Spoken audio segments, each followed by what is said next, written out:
Hello दोस्तों, कैसे हैं आप लोग। आशा करता हूँ सभी ठीक ही हो गए अपने अपने घरों में अपने परिवार के साथ।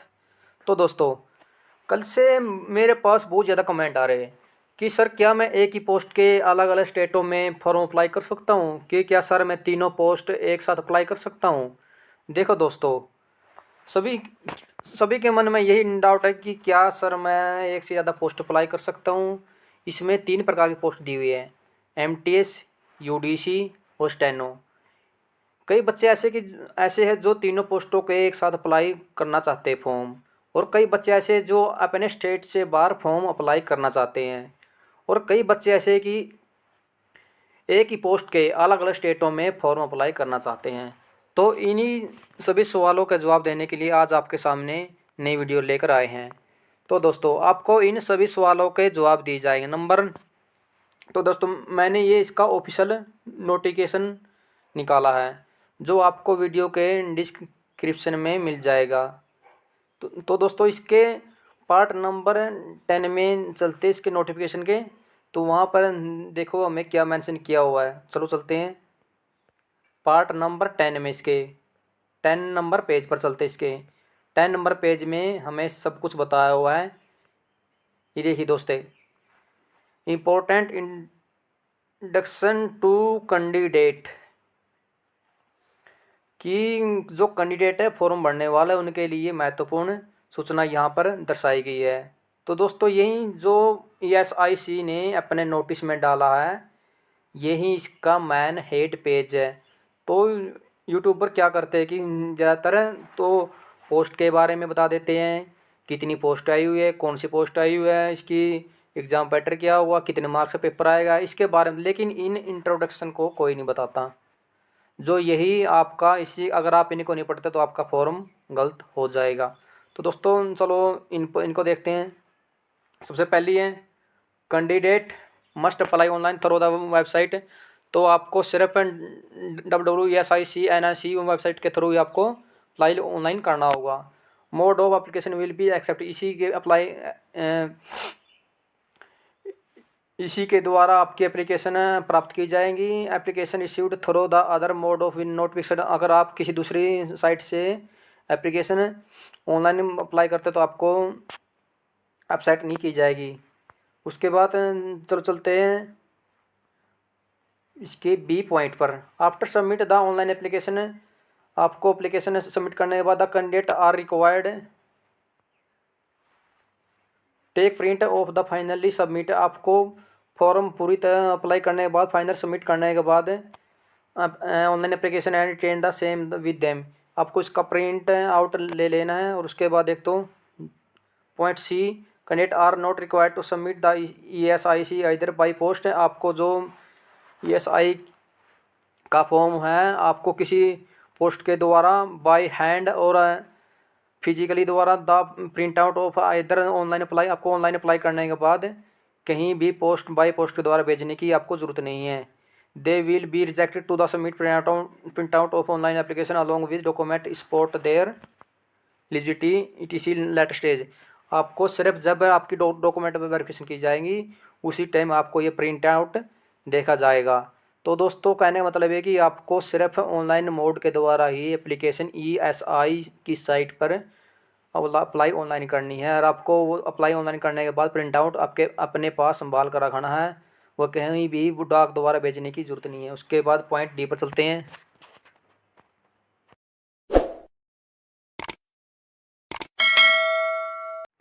पॉइंट 3 पर आते हैं। पॉइंट डी नोट कीजिएगा। The candidate are advise to submit single online application for a single post in सही, यानी कि आप केवल एक पोस्ट के लिए आप एक ही आवेदन कीजिएगा, एक से अधिक आवेदन नहीं करने हैं आपको। तो नीचे पढ़ते क्या लिखा है इसमें,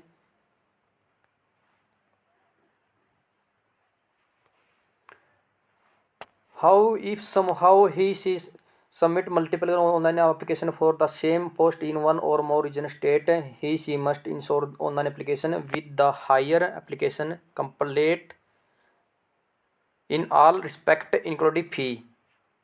यहाँ से लेकर यहाँ से इसने ये बताया आपको कि आप जो एक से अधिक एप्लीकेशन डाल रहे हो, यानी आप एक से अधिक एक की पोस्ट के लिए आप अलग अलग क्षेत्रों में अलग अलग राज्यों में आप फॉर्म भर रहे हैं।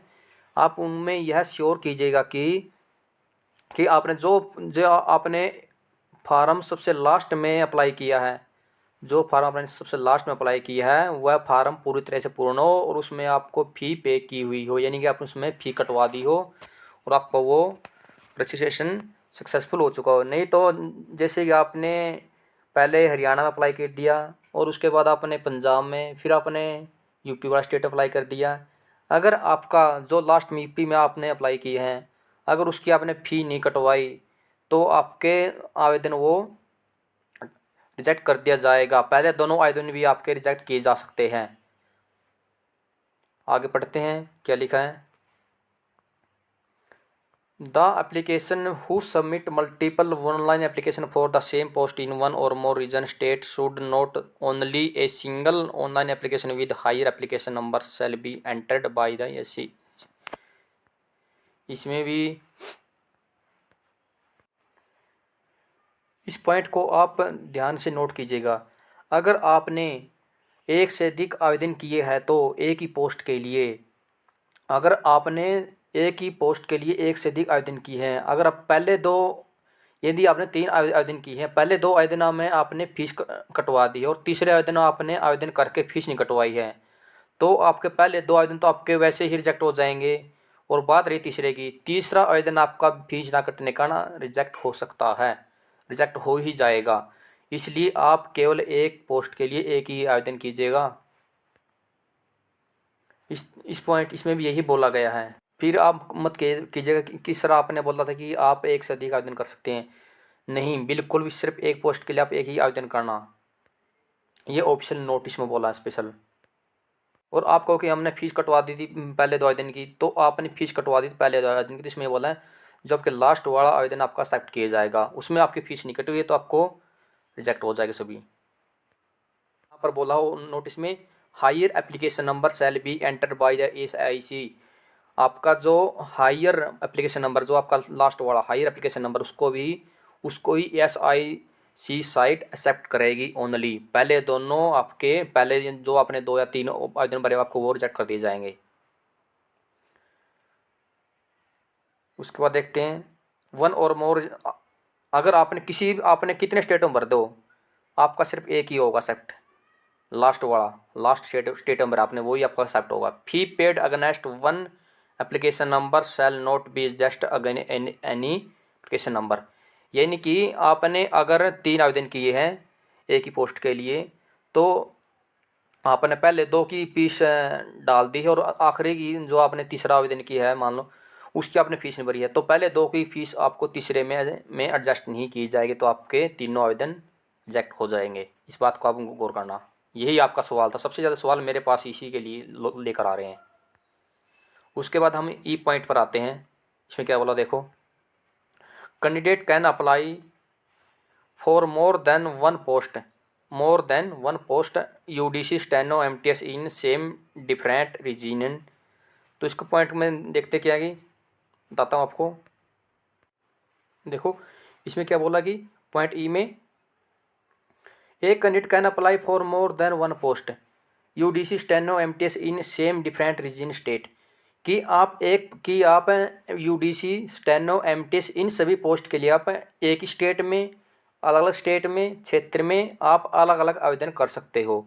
यानी कि आप तीनों पोस्ट के लिए अलग अलग आवेदन कर सकते हो। आप तीनों पोस्ट के लिए एक एक आवेदन अप्लाई कर सकते हो। जैसे कि आपने एमटीएस के लिए आवेदन कर दिया, चाहे किसी स्टेट में कर दो कोई दिक्कत नहीं, और आपने फिर स्टेनो के लिए आवेदन कर दिया, किसी स्टेट में कर दो कोई दिक्कत नहीं, फिर आपने स्टेनो यूडीसी के स्टेनो एमटीएस आप तीनों के लिए आपको अलग अलग कर सकते हो। जैसे कि यूडीसी कर दिया हमने हरियाणा में कोई दिक्कत नहीं, स्टेनो का हरियाणा में कर दिया कोई दिक्कत नहीं, एमटीएस का हरियाणा में कर दिया कोई दिक्कत नहीं। चाहे आप एक ही स्टेट में करो तीनों के अलग आवेदन, या आप अलग अलग स्टेट में करो तो आपको कोई दिक्कत नहीं होने वाली है। पर उसके बाद however a single application should be submit for a single post in mention ए पैराडिंग पर आप, यानी कि आप एक पोस्ट के लिए सिर्फ एक ही आवेदन करना। आपको पहले भी बताया जा चुका कि यहाँ ये बोल रहा है स्पेशल या mention single post and mention पर, या आपको ऊपर भी बताया जा चुका है कि आप एक पोस्ट के अधिक आवेदन नहीं कर सकते, केवल एक ही कर सकते हो। उसके बाद आते हैं हम अपॉइंट पर। अपॉइंट में क्या लिखा है देखते हैं। Candidate who wish to apply for more than one post shall submit separate application for each post.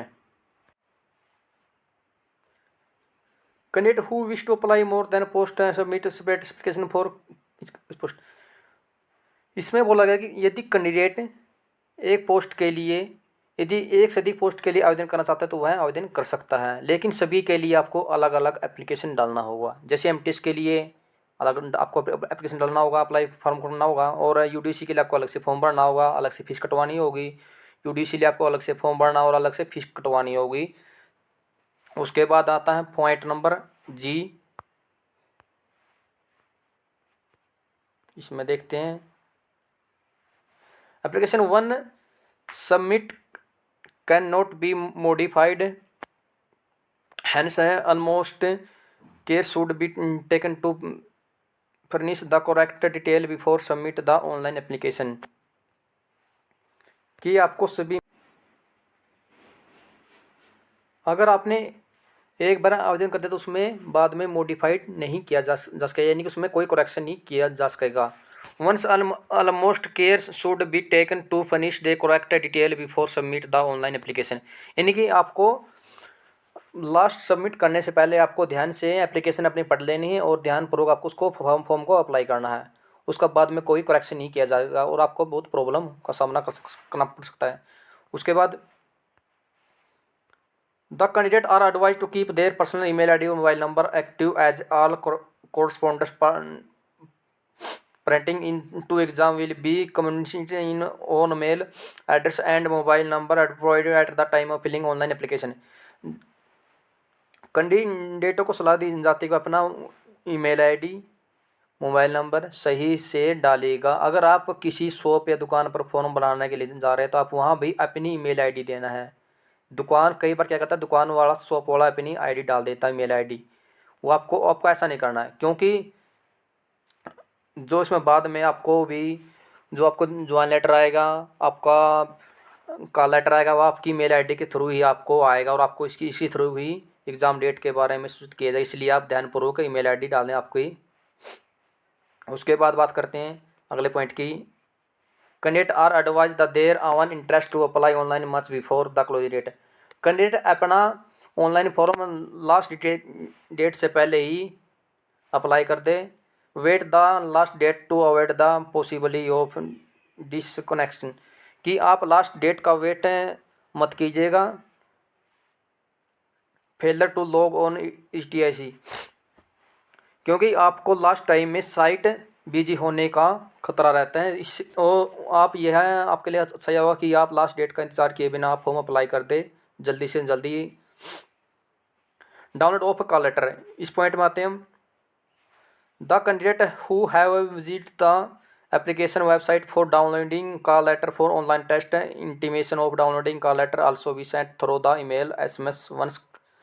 आपको इस IC वेबसाइट के माध्यम से यह बोला जाएगा कि आपको लिंक सेंड कर दिया जाएगा आपके ईमेल आईडी और आपके मोबाइल नंबर पर। आप उसी ईमेल के माध्यम से, ये रहा, उसी लिंक पर क्लिक करके आप एक आपके सामने एक विंडो खुलेगी और उस विंडो पर आपको कॉल लेटर यानी कि आपका एडमिट कार्ड आपको प्राप्त हो जाएगा। उसके लिए आपको चाहिएगा आपका रजिस्ट्रेशन नंबर, रोल नंबर और पासवर्ड चाहिएगा आपको। पासवर्ड आपका जब आप अप्लाई कराएगा आप उस टाइम आपका पासवर्ड बनेगा। फिर आपकी डेट ऑफ बर्थ है, पासवर्ड में से जो भी आपको उनमें से एक से वो आपको चाहिएगा। Letter provided same provided during registration number and appear the examination centre with call letter. और जब आपको एग्ज़ाम देने जाओगे तो आप CBT देने जाओ आपको वहाँ पर एक कॉल लेटर की जरूरत पड़ेगी, यानी कि आपके admit card, photo identity proof, यानी कि आप Aadhaar card, vote card, PAN card, अब इनमें से कोई भी एक ID प्रूफ साथ में लेकर जाना आपको ज़रूरी होगा। Below and also specified in the call letter photo copy of the same photo identity proof है ओरिजिनल। और आपको जो आपको एडमिट कार्ड दिया जाएगा उसकी आप एक फ़ोटो कॉपी करवा कर अपने पास रख सकते हो। उसके बाद नेक्स्ट पॉइंट पढ़ते हैं। Candidate reporting late, after the reporting time specified the call letter of the examination will not be permitted take examination. तो आपको जो आपका एडमिट कार्ड आएगा एग्ज़ाम का, उस पर मेंशन किया हुआ कि ये आपका जो है रिपोर्ट टाइम किस टाइम से, the report time mention to the call letter start time the test, तब उस पर मेंशन करके दिया जाएगा। Through the during of the examination एक 1-2 hour candidate may be record value of a 4 hour including the time और required for complete verification correction. यानी आपको रिपोर्ट टाइम से 1-2 घंटा पहले पहुंचना होगा। Identity verification in the phase 1, 2nd and 3rd examination the candidate who required to submit of the investigator of the verification the call letter along with original and photocopy of the candidate currently valid photo identity। और आपको साथ में, और आपको जो admit card आप download कीजिएगा उसकी आप एक फ़ोटो कॉपी साथ में लेकर जानी होगी, और आपकी वहीं पर जहाँ आपका एग्ज़ाम होगा वेरिफिकेशन की जाएगी। Photo copy of the currently photo identity card, और एक आपको जो आपका आइडेंटिटी कार्ड होगा, जो आप जैसे कि आधार, ये पैन, ये होगा, इसकी आप फ़ोटो कॉपी, जो उसमें आपका नेम होगा वो आपके का लेटर से यानी कि एडमिट कार्ड से मिलना चाहिए।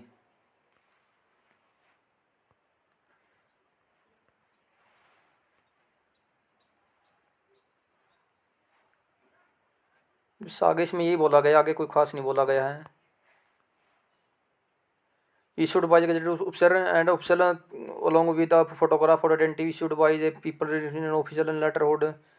ये आधार कार्ड है, बस इसमें आपकी आइडेंटिटी के बारे में बोला गया है कि वो गैजेट ऑफिसर द्वारा अप्रूव की हो। इसको नीचे आते ration card, learn driving licence not valid identity proof. तो आपको इसमें मेंशन किया है कि आप ये राशन कार्ड और ड्राइविंग लाइसेंस आप आइडेंटिटी कार्ड के रूप में इस्तेमाल नहीं कर सकते हो। इसमें पैन कार्ड हो गया, वोट कार्ड हो गया, आपका आधार कार्ड हो गया, पासपोर्ट हो गया, आपके ये इसमें आइडेंटिटी कार्ड में वैलिड हो गए। तो चलो नीचे और क्या दिया गया इसमें अमेंडमेंट, बस इसमें यही है, वो ज़्यादा नहीं है। जो आपको मेन पॉइंट थे आपको मैंने वो समझा दिए। आगे ये तो मैंने आपको पहले ही देती थी जानकारी इस। तो दोस्तों क्या है कि मुझे लगता है कि आपके सभी डाउट, अब जो क्वेश्चन था आपके कमेंट में आप बार बार कर रहे थे, पूछ रहे थे, आपके सभी अब दूर हो गए। अगर अभी भी आपको कोई प्रॉब्लम आती है किसी फॉर्म में भरने में, आपके कोई इसमें प्रॉब्लम आपको आ रही है, कोई क्वेश्चन पूछना हो, अभी भी आपको नहीं समझ में आया हो, तो आप दोबारा से हमारे कमेंट बॉक्स में कमेंट कर सकते हो। और हाँ दोस्तों, हमारे चैनल को सब्सक्राइब जरूर करना और हमारी वीडियो लाइक करना और कमेंट जरूर करना। कमेंट में आप हमें बताना कि आपको समझ में आया या नहीं आया। अगर आपको कोई दिक्कत आ रही है हमसे दोबारा से फिर पूछ सकते हो। तो आपको एक बार फिर बता देता हूँ कि मैं, कि आपको अगर आप एमटीएस के लिए अप्लाई कर रहे हो तो आप उसका दोबारा आवेदन नहीं करना है। आप सभी फॉर्म के लिए आप अलग अलग आवेदन कर सकते हो। जैसे एमटीएस के लिए अलग आवेदन कर सकते हो किसी बाहर स्टेट में, आप किसी पूरे इंडिया में किसी स्टेट में, यूनाइटेड टेरिटरी में आप कहीं भी अप्लाई कर सकते हो। और आप तीनों कैंडिडेट्स के लिए आपको अलग अलग फॉर्म भरने हैं, अलग अलग फीस कटवानी है आपको। ओके दोस्तों, दोस्तों लास्ट में भी आपको कहना चाहूँगा कि आपसे रिक्वेस्ट है, हमारे चैनल को सब्सक्राइब जरूर कर देना और वीडियो लाइक कर देना। थैंक यू दोस्तों, और इस वीडियो को शेयर जरूर करना ताकि सभी को समझ में आ जाएगी, किसी को कोई सवाल जवाब ना रहे। Thank you all, love you दोस्तों।